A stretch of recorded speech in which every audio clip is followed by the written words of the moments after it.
Brenden, welcome, man. Thank you for having me. Podcast. Mate, I met you maybe a month or two ago. Yeah, probably for 31st of May, 30th of May, something like that. Yeah, and your story was just super inspirational. You got into this industry, last year, end of last year, and we're now in June, so 8-9 months ago. Yeah, that's right. You've just been killing it. Yeah, it's been unexpected, I think, but also very welcome as well. I figured out that it's something I love doing, so just chased more of it straight away. All right. Well, for those who don't know you, what do you do? My business name is Married by the Beard. I am a marriage celebrant, a DJ, an MC, and I also record video guest books for my couples as well. That's awesome. I've seen those online, man. That's so good. Lots of fun. Yeah. Just the things that can come out in a very short conversation. Yeah, I've seen those. It's like bloopers. It's like amazing stuff. Some of the stuff I can't post on my socials. It's incriminating, so You get blocked. I keep that just for the couples. Yeah. How good's that? All right. So tell us, you've been in this business for 9 months. 9 months. You've got this package going, and it's obviously a very attractive package having all of this in one person. But how successful has it been? How you've been finding it over the last 9 months? Yeah, it's a good question. Things have happened quickly. Absolutely. It's definitely in the blow my mind kind of areas at the moment. I was, registered as a celebrant in August. I was fortunate enough to have my first wedding towards the end of September. To this date, I've booked 107 weddings. That's across this year, next year, and 2027 as well. For something that started as a conversation between me and my wife as a way for me to have a creative outlet and continue DJing, which is something I did for 20 years. That was where it all started. And then from there, I've realized that, I could actually do this all the time, something I love doing all the time, and not have to report to someone else at 9 o'clock in the morning and log off at 5 o'clock in the afternoon. So it's definitely blown my mind the last 9-10 months for sure. Wow. 100 and how many weddings? 107. 107 weddings, mostly within this year. So 6 to 8 months of work, of booking work. Yeah. So this year I'm marrying 52 couples. Wow. And then the remainder of those bookings are spread across 2026, majority of them in 2026 and the rest in 2027. So yeah, good times. Holy cow. All right. So tell us, because I think every vendor would like to know more about that. So tell us, what's this secret sauce? What's this recipe to book that many weddings in such a short period of time while being in the industry just for a short period of time? Yeah, it's a good question. There's probably a couple of different answers to it, I think, or a couple of different considerations, I think. The first thing is, no matter what your business is, you're going to need to get it in front of people. So the first thing I did was went straight to social media, because that's where people get all of their inspiration for their weddings. Immediately to meta ads was the first stop for me. Once I'd kind of designed my brand and I was happy with how the brand looked, straight to meta ads, and the return was almost immediate. Getting those eyeballs on your business is one part. The second part is how you operate with your couples. You would know yourself. You have couples coming in here all the time, and every conversation you have is super important, especially the first conversation that you have. So I think being able to understand quickly what people are looking for from their vendor on the day, and being able to show them that you can do those things for them, but you can also do it a little bit differently maybe to how other people do it, because that's based on who you are and what you offer as a person. So I think that's something that you can't replicate. But I think from a logical point of view, any wedding vendors should be investing in themselves, definitely from a meta ads perspective. All right. So tell us more about the meta ads. So how does that work? Because a number of businesses would obviously post on Instagram or Facebook. There is the boost ad feature where, you go through the basics of selecting what audience you want to advertise to. You went a little bit further than that, to make it more specific. Can you tell us a little bit more about that? Yeah, absolutely. I did go a bit further than that, because I spent some time doing some research around what a successful meta ad campaign looks like. And you work out that it's multiple touch points for people. So it's not just Instagram, it's also Facebook. Pinterest as well is another spot that people can try. I haven't really ventured that far, because I found what I was looking for in the meta ads. And based on the research that I did, it was very clear that just boosting an ad wasn't specifically targeting or retargeting the audience that you're looking for. it felt like that was maybe just throwing money into the dark a little bit. So I spent some time doing some research on YouTube, working out how meta ads worked, understanding the type of targeting that I needed to be doing. And one thing that came clear pretty quickly was that Facebook or Meta keep trying to offer you an audience to target, or offer you campaign spend, or offer you the type of creative. But that, again, I also didn't have full trust in, because I knew what I was looking for. I knew the people I wanted. So I kind of backed what I thought and what I felt was right. And I think that's why I got the return, because I found the people who were looking for somebody like me. I used my language in the creative, which is another area, right? The creative piece and the copy. They're really... So for anyone who doesn't know what a creative is, what is it? Is basically the design or the photos that you're using to promote your ads. And then the copy is the copywriting or the language that you're using to speak to the people that you're trying to attract as well. So you can see already, just by saying this, there are a lot of things that come into play to get that success quickly. Mm-hmm. But it's also readily available for anyone who's willing to put the time in and have a look into it as well. So yeah, I would absolutely encourage any wedding vendors to do their research and invest in themselves. Yeah, and in meta ads. Definitely in meta ads. Absolutely. 100%. How good's that, man? That's such an incredible outcome. Yeah, it's definitely blown my mind. Like I said, I just wanted a creative outlet for my DJing initially, and my wife and I were getting married at the same time, and I thought, wow, I could actually do a pretty good job at something like this myself.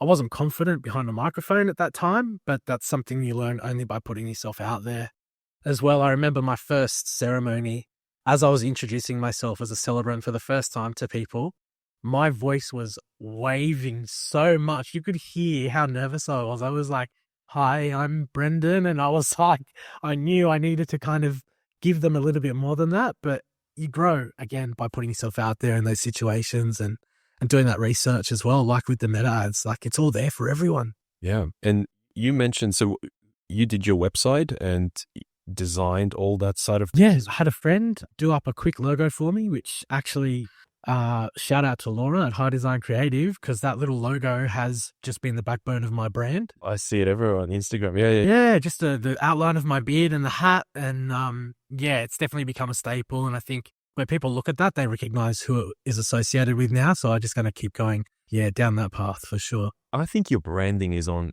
spot, just having that logo there kind of describes you, what you look like. Then you go into Instagram and you have a look at some of those reels that you do, the audio guest books, the recordings, and that's just funny. That's just good content.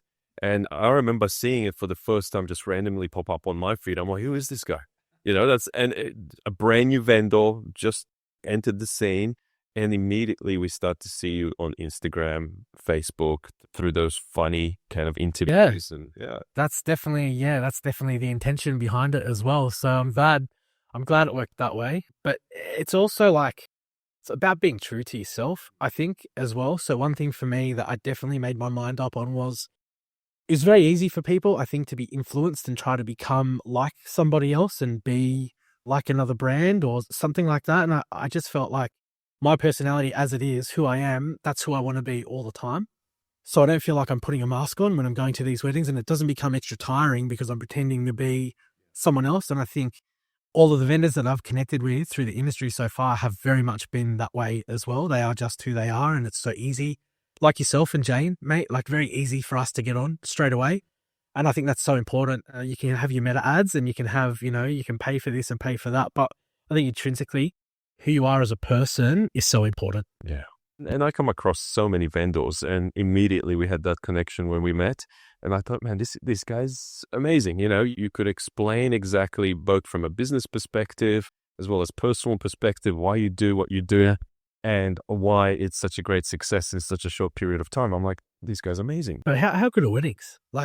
How privileged are we to be in it amongst those moments every weekend? I worked in healthcare, and what you see is mostly one of the worst periods of people's lives. Yeah, that's right. In here, it's literally one of the best days of their lives. And we're there, such an honor to help to achieve that, to coordinate it, to make sure the music's playing, that the MC part is done properly, that the ceremony is, at a next... All of those things. It's such a privilege. Oh, imagine people putting their trust in you for what we call work, right, is actually the biggest day of their lives. So you got to meet them at their end, I think, and be as excited for them people. And every wedding's different. Man, you would have seen it. You've done so many weddings here now, right? Have you ever had two weddings that look the same? No, No, not one. it's completely different. Yeah. And, the people are different. The setup is different. Despite me being always in the same location, it feels different every time, which is, That's the beauty of it. yeah. And how do you cope with that pressure? You've got this one opportunity, that one day for the bride and groom. You've got 100 guests. It would be very stressful, especially when you were starting out, to make sure that everything is done well. Yeah, you're almost winging it, I think. Like, you can do all the training and preparation in the world, but, you don't know what it's going to feel like until you're in that moment either. So, yeah, the best thing is just like, I remember thinking before my first ceremony, how do I get out of this? Like, I don't think I'm ready anymore. Like, after all this build up, I feel like shit. I've overcommitted here and I'm going to let these people down, but you get through it because, especially you would have felt the same way when you first took over the venue and, you work together with the previous owners, but then also there's a time where that's it. It's you're out there on your own. Yeah, I remember we did our first ever wedding by ourselves. It was in this barn and it was during COVID where the lockdowns were on. So you couldn't, there was restrictions on numbers. You couldn't have many guests and it was a 9-person event. So it was a table like this in the center of the barn. In the middle, it was September or October during that final lockdown. Yeah. And we thought, oh man, it was so stressful. Despite being 9 guests, you just wanted every part to be perfect, because it was a bit colder. The heaters had to be on and the fairy lights, the candles, all before the bride comes in. And it was just pressure. So much pressure. And since then, I guess we've learned through experience and we've got systems now in place and how it all flows is much different. But I just remember to that first ever wedding, the bride was so beautiful and so grateful. She gave us this platter of food that we were then eating with them. And it was just such an intimate event. But I'll never forget it. The pressure was real. Yeah, that's right. That's what makes it so awesome as well. Is like what you say, it's time, right? Like, I was so nervous in that first wedding, and then in the second wedding, it gets a little bit easier. And then the third wedding, maybe something comes up that you haven't dealt with again. And even now, I've done 20 weddings now. I've married 20 couples, which has been fantastic. But yeah, at each wedding, something different has come up, and you tackle the issues more confidently with time as well.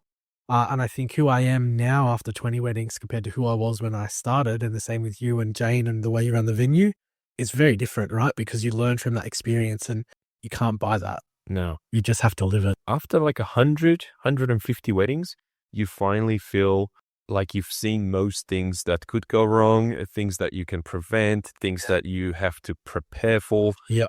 That's a lot of weddings to get through in the same space, the same environment, for you to be able to predict most things. Yeah. And my job is, like I was saying, in the previous podcast, was that, I set the place up. I have a look at it before the guests come in, whether it's canapes, reception, to make sure that the wow factor is real, that it's all perfect, that the candles are lit, that the music's playing, that the DJ is there, that they're plugged in, that they tested their microphones. Yeah. And that we're good to go. I've seen you in the space of the one ceremony that I have done here so far, in the space of 35 minutes, outside of the marquee with a flanny on and some gloves, moving bricks and fixing the garden. And then immediately after the ceremony's finished, I walk inside to check out my DJ equipment, and you're in there dressed to the nines, taking photos, straightening the table. I'm like, man, I thought I did a lot. It does a lot. There's many hats. Especially when we were starting out in the business, I was doing everything. I was the gardener, the admin person, the coordinator. My wife was helping. Head of physio. Just physiotherapist. Yeah, that was different. Yeah. And eventually we slowly started outsourcing some of the roles. Now we have a person helping with the gardens and admin. And now I'm focusing on things that are there on the day that matter, that, contact with the bride and groom, that you just want to be there. Yeah. But still, during a day like that, when you're setting up, then you're coordinating, you're changing clothes. It's a lot. Yeah, it's got a bit. It is. And then that's what I've figured out about business as well. Starting my own business and moving into a space where, you You do your own designs, you do your own photos, you do your own marketing, you're meeting the couples, you're getting legal stuff done, you're doing your admin. It's a lot of different hats that you have to wear in a business, but I think that's also what makes it so great. Yeah. As well. You own this. So much to do, and it's all on you. Yeah. Well, I've got a similar kind of background to you. I came from a 9 to 5. Yeah. And then you start your own thing. And that's exactly right. There's just so much going on. You put on your marketing hat, you put on your coordinator hat, you put on your, admin hat, and all of it you're doing by yourself until you feel you're ready to then outsource it or pass it on to someone else who could do it. And that's hard too, because it's like, well, admin, can someone do it as well as I can? Right. You're garden. So it's all about letting go bit at a time when you feel like your business and you have grown enough to then expand. Yeah. Yes. Because I wanted to put as much effort and energy as possible into make sure that I'm present at the wedding.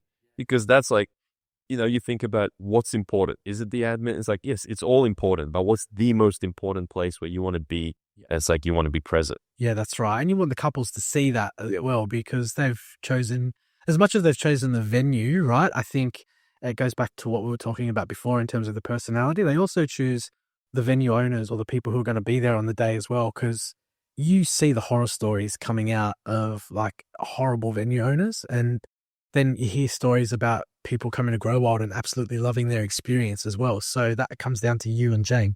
And that's like, you can't buy that, like I said. I feel like, when you mentioned meta ads and advertising and marketing, I think a big part of a business and how it's represented and how successful it is, or, whether people find it, is that personality behind the brand. So, whether it's a venue, whether it's MC role, whether it's a photographer, I strongly feel that if you're just posting pictures of your work, like a photographer just posts pictures of their work, rather than actually showing their face and getting to know the couples. And there's so many profiles I'll look at, and it's just brides and grooms, and you won't see that single photo of the business person who's behind this all.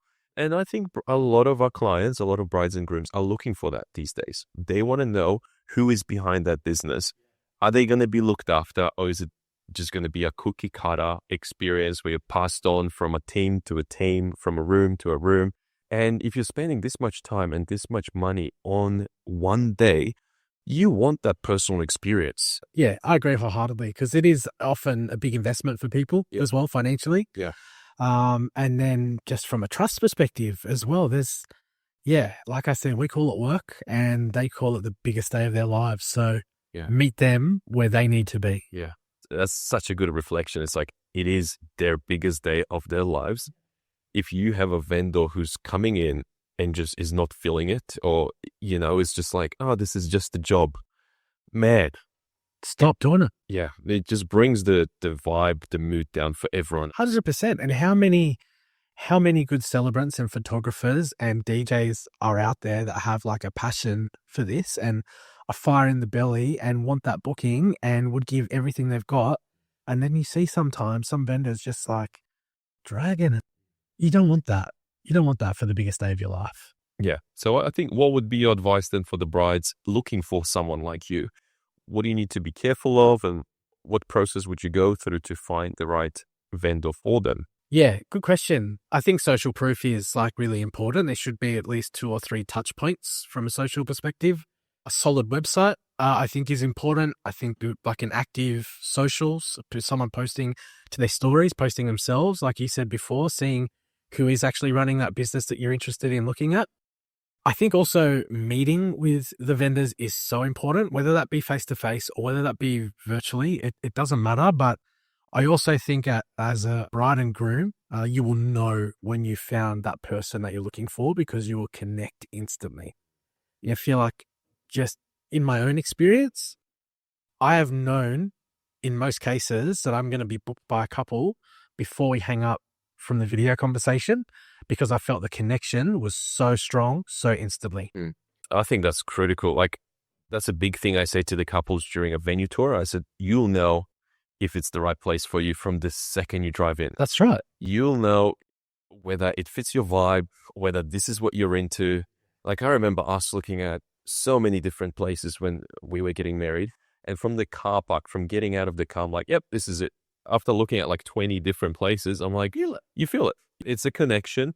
And then you meet the owners. And again, it's whether you feel it or not. There's no way of selling it. If you don't have that connection, if you don't feel it, it's not going to happen. 100%. That's okay too. I say, look at a few places, always explore few vendors, always look at few venues, see what you're into, what you're not into, and it will be much easier for you to make that decision. Once you drive into the venue of your dreams, you're like, yeah. You can picture it in your head. Yeah, I can envisage myself getting married here. Yeah, and you're 100% right, because there is not a single venue or a single vendor that is perfect for absolutely every couple. Exactly. It just cannot exist. And that's why, you've got people that you like to recommend to couples here, because you've got multiple options that might offer something different each time. And for me, I've got other vendors that I work with as well that I like to refer to my couples if I'm not the right person as well, because they might be looking for something a bit different to me. My energy maybe could be too big for some people, but that's cool. There's other celebrants or other DJs that can actually give you what you're looking for. So a really big believer in actually like working well with other vendors and venues, because you all help each other out in this industry at the end of the day. And it's much better for the couples to see a harmonious wedding industry instead of an industry that is going to be competitive against each other, because I just don't think that's good for anyone. Yeah. And to be honest, I haven't really come across that. As a wedding venue owner, 4 years, it's been awesome. A lot of venues reached out initially when we bought the place, seeing if we need help, come out, meet us, have dinner with us. And I thought, that's fantastic. That's the sort of industry I want to be a part of. That's the sort of industry I want to give back to. That's what you want. I agree completely. And it's been so eye-opening as well in the last 10 months, the amount of other celebrants and DJs that have opened their arms and, like you said, proactively reaching out and saying, hey, congratulations, awesome, seeing you did your first wedding. They're going to be awesome. All the rest of them will feel just as good. Kind of keep going. It's been very good from that regard to the positivity. You do hear horror stories though. Well, not horror stories, but just negative stories where, you will have vendors talking about other vendors to couples, or, negatively about, don't book that person because of this, or don't book that place because of that. And I feel like that's such a traditional, such an old school approach to sales. I'm like, it makes you look really bad to start with. It makes the couple lose trust in you pretty fast because you're not telling them about what you've got going on. You're trying to tell them what other people, other services. It's like, don't do it. Like, as a vendor, just don't do it. Well, there's nothing you can achieve from that. It doesn't make anybody good. Just look at yourself. Look at what value you can provide to the industry, to the clients. Tune in on that. And sell that. There's 100%. Yeah, you're absolutely right. Very rare. Like you said, very rare. Yeah. Most of it comes from socials. You see what people say on socials. I think that they don't necessarily talk about, but some of the wedding groups, you'll see some conversations going down. You part of those now? Yeah. Man, I steer well clear. I'm not commenting. I've got nothing to say. I'm just a silent investor. Yeah. No, there's quite a few out there, and we get a lot of referrals through those groups. Absolutely. Yeah. It's a great place for that. Absolutely. People are always asking Southern Highlands specific vendors or Hunter, whatever it might be. And I think as many people post you in that group as possible is perfect, because some people don't actually even ask the question. They just go in and do a search straight away. They might search venue and they'll look at all the posts that have venue in it. That's right. And if your name's in there, that's another piece of social proof that you've got. I think a really nice thing that happens in our industry as well is if a bride is looking for a venue or a celebrant, you will have other vendors recommending them to that bride, which is really nice. You've got this cross-pollination, and, if something comes up where I can help you, I'll put your name down. If there's something you can, help us with, and that way everyone is... Oh, and even on the wedding day, right? Like on the wedding day, you've had someone who's recommended you, and then great, you get to work with that person again. And it's the best feeling, like, coming to a wedding, not only to watch a couple or be involved in the process of that couple being married, but seeing other vendors that you've worked with before that you have a great relationship with, it makes the day so much fun.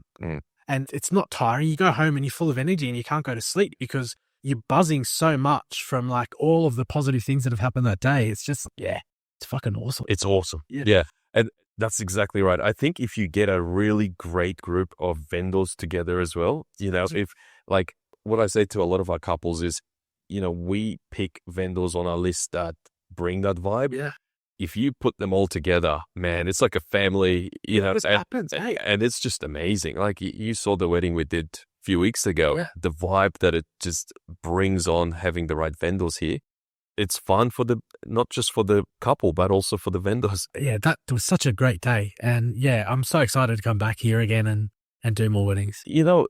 Tell us more about your DJ setup, because I was very impressed with, you're pretty new to you've done DJing in the past, but you're pretty new to weddings side of things. Yeah, they're very different. Yeah, your setup was quite unique. It was both visually and, the lighting.